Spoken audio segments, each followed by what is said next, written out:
apprendre à reconnaître les zones, la position et le rôle des joueurs d'une équipe. Nous allons d'abord voir les zones, puis les positions et les rôles des joueurs. Premièrement, les zones. Les 6 joueurs d'une équipe se répartissent en 2 zones. 3 joueurs dans la zone avant, comprise entre la ligne des 3 mètres et le filet, c'est la zone d'attaque et de contre, et 3 joueurs dans la zone arrière, comprise entre la ligne des 3 mètres et la ligne de fond. C'est la zone de réception du service et de défense de son camp. Deuxièmement, les positions des joueurs.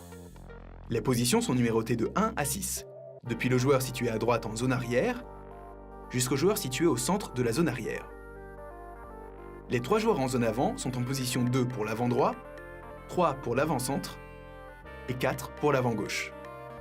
Les 3 joueurs en zone arrière sont en position 5 pour l'arrière gauche, 6 pour l'arrière centre et 1 pour l'arrière droit.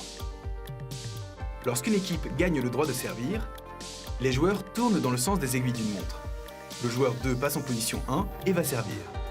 En cas de non-respect de la rotation, une faute est sifflée. Troisièmement, les rôles des joueurs. Les avants sont les seuls autorisés à contrer au filet. La deuxième touche est souvent faite par le passeur. Le passeur fait le lien entre la réception et l'attaque et transmet le ballon vers l'attaquant. L'attaquant finit le point en frappant généralement la 3e touche de son équipe. Les joueurs arrière réceptionnent le service et défendent l'attaque adverse en passant la balle au passeur.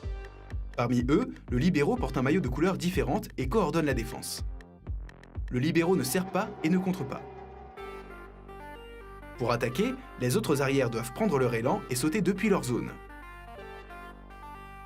Vous connaissez maintenant les zones, les positions et les joueurs. À vous de jouer!